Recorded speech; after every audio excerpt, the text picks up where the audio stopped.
is no greater blessing than to have good health as you grow old. Even though my mom is over 70, she is peppy and full of energy. One day, our family started practicing Taekwondo, and it turned out to be a special blessing for us. Taekwondo family, return to happiness. 옛날에는 택시부터 시작해가지고 버스, 덤프트럭, 낮과 밤이 없이 몸이 부서지도록 일을 했죠. 그러다 보니까 몸이 많이 망가졌어요. 허리 협착증도 생겼고 무릎도 아프고 이제는 내 삶이 다 됐는갑다 생각을 하고 사는 것도 싫고 완전 좌절을 했죠. 지팡이를 짚고 다니실 만큼 근력이 약해지셔가지고 너무 힘들었는데 우연찮게 실버 태권도라는 거를 알게 되셨어요. 다리도 안 올라갔거든요, 솔직히. 근데 64세부터 태권도를 해서 7년째 하고 있습니다. 인상도 너무 밝아지셨고 빨리 가고 싶다고 하시고 도복을 보면서 흐뭇해 하시더라고요. 그때부터 어머니의 삶이 다시 시작이 된 것 같고 지팡이를 안 짚기 시작하셨어요. 그게 진짜 놀라운 변화인 것 같습니다. 어르신들이 운동을 통해서 노년을 건강한 생활을 할 수 있게끔 도와주는 게 바로 저는 태권도라고 생각이 듭니다. Not only did Mother experience this change, but her fellow teammates also felt reborn due to the dramatic change in their lives. 너무 좋아요. 온 세상을 다 얻은 것 같죠. 제가 태권도 전도사가 된 것 같아요. 열정이 높으신 분이죠. 그 가족 전체가 태권도 가족입니다. 아주 화목하고 건강이 넘치는 대한민국의 대표적인 태권도 가족이 아닌가 싶습니다. We're a family that loves practicing Taekwondo, so we've embarked on a new challenge. 사실 저희 가족들이 아픔이 정말 많습니다. 제가 아침에 일어났는데 반신이 마비가 왔었고 저희 아이는 태어나자마자 인공 심박기를 달았었고 정상으로도 살기 힘들다는 진단을 받았었지만 이 아이를 보면서 기적이라는 것을 알게 됐거든요. 그래서 태권도는 행복 그 자체입니다. 태권도를 해서 강해지니까 더 자신감이 올라가고 행복해요. I believe Taekwondo is a blessing from heaven. It has made us hopeful for the future.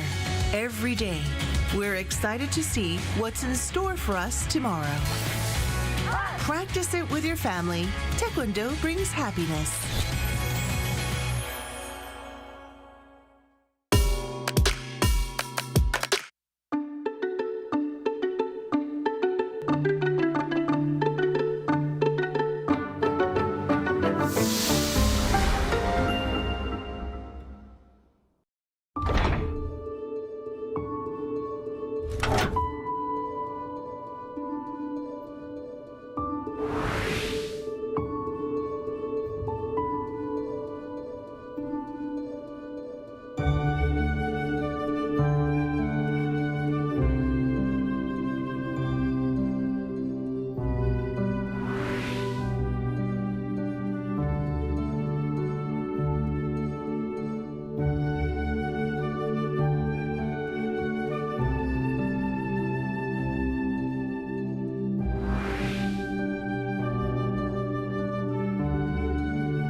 안녕하세요. Riding on the Korean wave. Welcome to a brand new week on the Culture Wave. I'm Kwon So-ah in Seoul. Explore with us Korea's culture from all aspects and stay up to date with K-entertainment, K-literature, K-musicals, K-everything. Now we kick off the new week with our co-host Walter Lee joining me in the studio. Hello, Walter. Hello, Soa. Happy Monday, and happy Monday to our viewers at home. Walter Lee here, back to co-host and give you the latest in K-Enter news. And we're also joined by Arirang's news features reporter An Sung-jin. Welcome, Sung-jin. Hello, Sung-jin. Hello guys, happy Monday, and hello to all of our viewers. My name is An Sung-jin, and I'm a news features reporter here at Arirang News. So, Sung-jin, it is Monday, and Monday in the last couple of weeks or so meant that Sung-jin is here for her Japan series. Yes, and we are approaching the end, but today you have another interesting topic to delve into. Absolutely. So last time in my previous collections of articles, I've talked about Hangang's story and her Nobel Prize win in a bookstore here in Korea. But this time I've delved into a similar aspect of it, but in Japan. Have a look at how Korean literature is appealing to our readers in Japan. On a rainy street in Tokyo, a sign with the word Tech colored in red stands out. This is a street in Jinbocho, known as one of the world's oldest bookstore districts, located in Tokyo, and also where the only Korean bookstore in the district stands. But Tech거리 is more than a bookstore. It's a gateway to Korea. When Kim Sung-bok opened her first publishing company in 2007, Hallyu had only just arrived in Japan. Some told her that her endeavor to introduce it was useless, but Kim said she had faith. Through these small efforts, a lot more people began to notice us. It's been deeply rewarding to see Japan's publishing industry recognize our work and have Japanese readers seek out Korean literature. Even literary critics here finally acknowledged its value as well. Ranging from novels, essays, and poetry to picture books, now there are more than 1,000 books to quench the desire of Korean learners and Korean culture enthusiasts in the bookstore. She has been running since 2015. Kim's first translated book, published here in Japan, was Hangang's The Vegetarian. She said that of all the works she read in the 2000s, this novel stood out the most due to its powerful resonance with Japanese society. Did Hangang become famous because of the Nobel Prize? Not really. If anything, I'd say the Nobel Committee was late to the party. But yes, after the Nobel buzz, her books sold in huge numbers with multiple reprints and strong sales. What surprised me most, though, was how many middle-aged men came in specifically to buy her books. But she added that beyond Hangang's books, as Korea's cultural standing has risen tremendously, there's a genuine admiration for Korea's creative content, which helps those like Kim working in content and publishing. There are also trends in literature that show parallels between Korea and Japan. Right now, there's a growing interest in caregiving here in Japan, and I've been pitching some of these books to publishers. We're also seeing a wave of feminist books and essays exploring new forms of family, a theme that feels timely and also resonates with what Japanese readers are interested in today. And to further fuel interest, from poetry readings, workshops, and author visits, the bookstore offers a bridge to mutual understanding.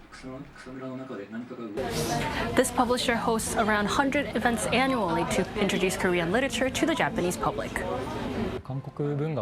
What's appealing about Korean literature is that you can clearly sense the writer's perspective on the history of societal issues. So, through their works, you're able to see various aspects of Korea's past and present. If more translations of other genres like poetry or comics were introduced, I think that could spark a wider interest. I'm currently studying Korean literature translation through the Taekwondo translation class. I'm interested in Korean literature or novels because it often delves deep into social issues and the inner humanity of human nature. As Korean literature continues to find its voice in Japan, through committed publishers like Kim, aspiring translators, and communities like Taekwondo, what was once marginal is becoming mainstream. With trends and stories that speak across borders, literature is becoming a tool to broaden the cultural landscape. Well, so Songjin, how prevalent did Korean literature really feel in Japan? And also, how was the event that you attended? The poetry event, was it? Right, so including the Korean bookstore that we just talked about in my article, I actually visited another bookstore in Tokyo, which was a large franchise bookshop. And in that bookshop, I checked out the international literature section, and we obviously saw a lot of Korean books, including the famous book Almond. I don't know if you know of it, guys. And to delve in a bit more into the poetry event, there were around 20 people that attended the event, and not a lot of Koreans were there actually. There were a lot of Japanese readers that were interested in Korean literature. Then, Songjin, what are some books that have gained a lot of interest among Japanese readers? I mean, as you saw in the interviewee said, like, the Hangang train was actually, the Nobel Prize was actually late to the train, and actually what was surprising is that a lot of middle-aged men were buying the book. So what are they interested in these days for the Japanese readers? Right, so Japan actually has a big publishing market, and Japan continues to show a steady demand for all sorts of Korean books, whether it be novels, comics, or all sorts, but especially those that revolve around social issues. So a renowned Korean essay titled I Decided to Live as Me by author Kim Soo-yeon saw a record figure of more than 580,000 copies sold, while the book Kim Ji-young, born 1982, written by Cho Nam-ju, which centers around the theme of feminism, had sold more than 200,000 copies. I guess it's many of those social similarities that the neighboring countries share that raises the interest into each other's literature. Well, thank you very much, Songjin, for that coverage. And we're looking forward to your last installment of your Japan series next week. Well, thank you very much. Thanks, Songjin. My pleasure as always, guys.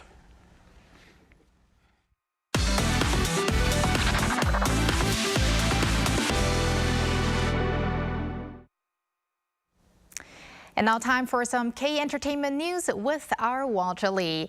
Walter, we're gonna start off with some BTS news. BTS member Suga. Now, he's been just released out of the military a few days ago officially, but he's already making great headlines. He already is, yes. So BTS member Suga has donated 5 billion Korean won. That's approximately 3.6 million US dollars to establish the Min Yoon-gi Treatment Center. Now, Min Yoon-gi being Suga's real name, aimed at supporting children and adolescents with autism spectrum disorder through treatment and programs that promote social independence. Now, the treatment center at the Severance Hospital, which is an association with Yonsei Medical Center, will provide language, psychological and behavioral therapy with a range of programs that integrate clinical care and academic research to support mental health in young people. So from March to June this year, Suga actively participated in the program development process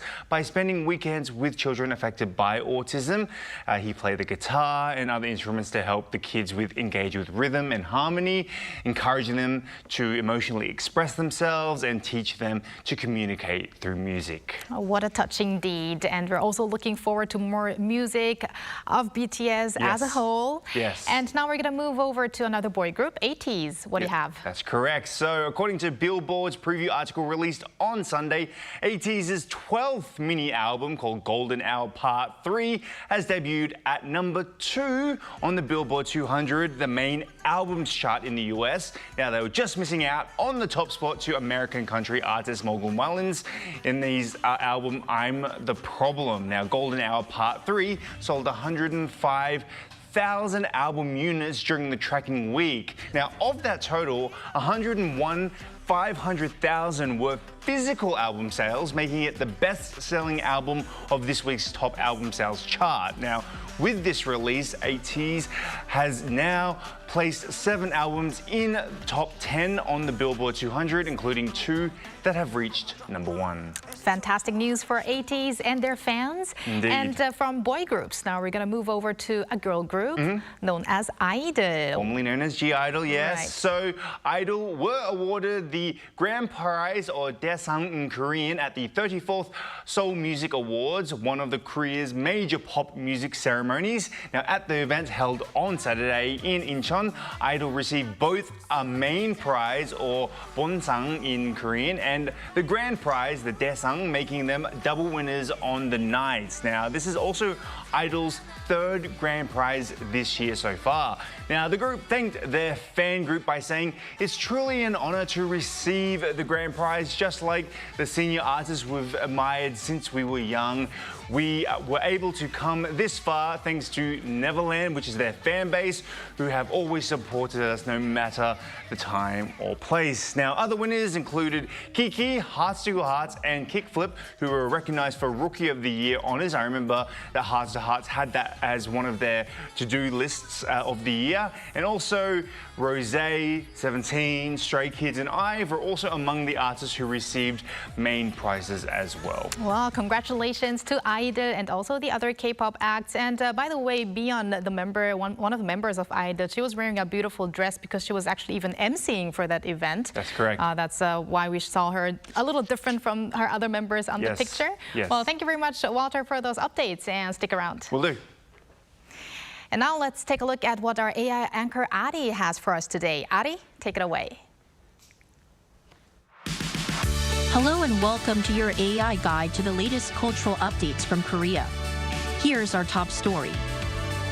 The Korea Beauty Festival 2025 has kicked off in Seoul as part of the Culture Ministry's Global Tourism Initiative. The festival celebrates the booming K-beauty industry with events taking place across Seoul's busiest districts, including Dongdaemun, Myeongdong, Hongdae, and Gangnam. Centered on 5 key categories, namely hair, makeup, fashion, medical, and wellness. The festival offers a variety of programs such as personal color analysis, free makeup touch-ups, hairstyling sessions, and herbal oil crafting. It will run through July 18th. K-beauty has become a major driver of Korean tourism, with cosmetics exports reaching a record high last year, surpassing $10 billion. World-renowned conductor Chung Myung-hoon and pianist Cho Sung-jin lit up a summer evening in Busan with a masterful display of classical music. The performance, held to mark the grand opening of the Busan Concert Hall on Sunday, brought together a rare collaboration between Jung, Cho, and pianist organist Jo Jae-hyuk. Highlights included Cho Sung-jin performing Beethoven's Piano Concerto No. 5, known as The Emperor, with the Asia Philharmonic Orchestra led by Jung, as well as Jo Jae-hyuk delivering a powerful rendition of Bach's Toccata and Fugue on the pipe organ. The concert came on the heels of Jung's appointment as the first Asian music director of Italy's prestigious La Scala Opera House. Museum San, located in Wonju City in Gangwon-do Province, is hosting a major solo exhibition by acclaimed British sculptor Anthony Gormley. Titled Drawing on Space, the exhibition explores Gormley's long-standing contemplation of the relationship between sculpture, space, and the human body. Featuring 48 works, it marks Gormley's largest solo exhibition ever held in Korea. Museum San's newly constructed exhibition space, ground co-designed by globally celebrated architect Todd Endo, is also being showcased for the first time on an impressive scale. The exhibition runs through November 30th. That's all from me. Stay tuned to the Culture Wave.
After sweeping 6 Tony Awards, the Korean-made musical Maybe Happy Ending has proven that when it comes to cultural content or entertainment, Korea knows no limits. Today, we want to take a deeper look at the recent achievement on Broadway, as well as the further potential of K-musicals. And for that, we're joined by our culture critic, Professor Ji Hae-won at Kyunghee University. Welcome, Professor Ji. Hello, Professor. Hello, good afternoon. So last time, we did mention about Maybe Happy Ending and the Tony Awards. We were able to touch upon it a little bit, but this actually deserves a deeper analysis, a deeper talk, and that's why actually Walter and I have a dress code today, Oliver and Claire. So Professor Ji, let's start with the response, the domestic and the overseas response. Yeah, everybody says it's a huge achievement indeed. So because it is the very first Tony Awards for the original K-musical, which was developed and world premiered in South Korea. And actually it was the very first Korean musical which was produced on Broadway.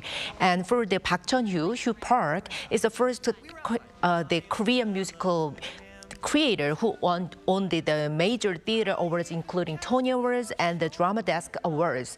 So maybe Happy Ending is relatively smaller shows for the other Broadway musicals, like because it is only 4 cast members and it is actually original musical, not based on any novels or any animations or films or anything. So that's the very special points for this show, winning awards without any well-known original work or like a star creator or big-name actress is what makes Maybe Happy Ending even more special on Broadway. Also, the Korean theater community and all the cultural community actually has been celebrating Maybe Happy Ending's achievement and is trying to make more seriously discuss the advancement of Korean musicals into overseas market. And for me personally, I'm very excited as well because as my Broadway colleagues or the Korean theater colleagues are actually they are trying to bring more K-musicals into the New York theater market. So I'm very excited to see more K-musicals on Broadway. I was going to say, Professor Ji, I could feel your excitement by this huge achievement. Now, we had our attention on this ever since the debut on Broadway, and you, Professor Ji, ever since the release in Korea, of course. But really, what was the compelling factors that led to this global acknowledgement? As you say, it mentions like earlier, like the themes are very universal because they may be happy ending. Actually, it's a story about helpabot, so who help the people but have been left behind by new versions. So it is similar to like how we replace our mobile phones, like with the new models, or it is also a story about ourselves because like being left out in a rapidly changing society. So the theme is certainly universal. So and the musical was created through a long-term collaborations between a Korean playwright Hugh Park and who living in the States and the American composer Will Aronson. Actually, they work very, very close together. So I think it was able to succeed on Broadway after its premiere in Korea because the two creators are very familiar with the Western culture and the audiences, so they already know how to appeal to the audiences. And their strategic partnership, they actually work together very closely, step by step. So it's not like I'm book writer, I'm composer. They just work together. So that's why they got the Tony Awards together for the best book and for the original score as well. Wow, great synergy that we saw there. Let's stick to that word original, Professor, because you did say that Maybe Happy Ending was original, right? It didn't take from any sources, it was the original source from itself, okay? So obviously the Korean version was the very first version, but when it moved to Broadway, there were changes within the Broadway musical. Can you tell us about some of the changes in the Broadway musical? Yeah, they changed it a little bit because the Broadway production is a new one with because as the basic storytelling is the same as the Korean production, but with the new direction and a design. So to fit into the Broadway markets, the cast was expanded to 4, and the changes were made to the stage design, including the massive use of projection images. There were also some changes to the numbers as well, with several ballad songs were removed and new songs added. So, and the arrangement was strengthened with more like jazzier feel. So they made changes. We just call it like localization to more fit into the Broadway market. And sticking to that, Professor D, what are the important factors to look at so that you can resonate with the global audience? And how did maybe Happy Ending succeed with this? I think the most important thing to appeal to the international audience is understanding their culture and their emotions first. So the theater is a live entertainment based on interacting with the live audiences.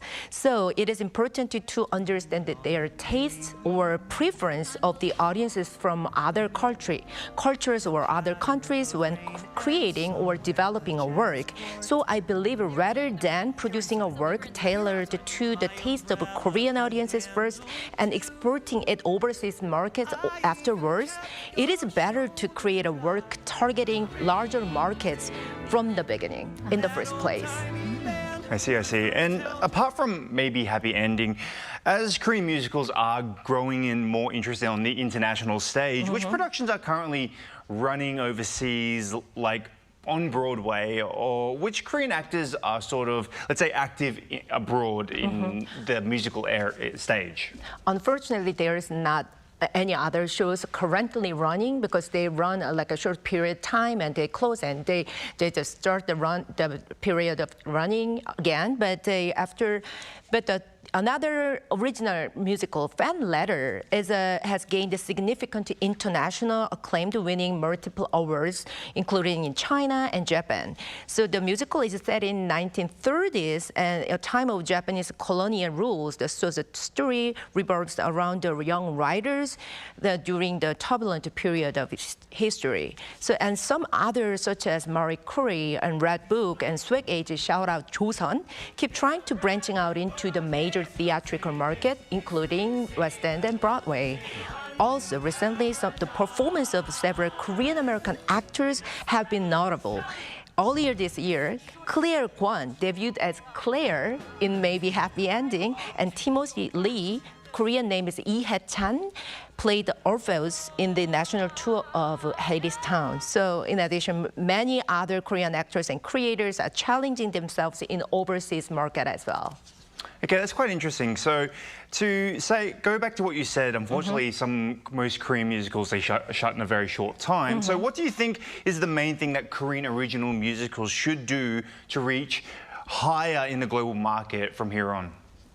I think it's a partnership. So I think one of the most important thing is the getting close partnership with the international producers and creators and all kinds of agencies. As I mentioned earlier, the theater is fundamentally local experience. So therefore, localization is very, very important, and close partnership and collaboration with a local partner is essential for this. So however, it is not easy for the Korean producers or creators to develop local partnerships. So I think future government support needs to focus on building like a foundation for like a cooperative system that can lead to localization rather than simply supporting each work on a short-term basis. Right.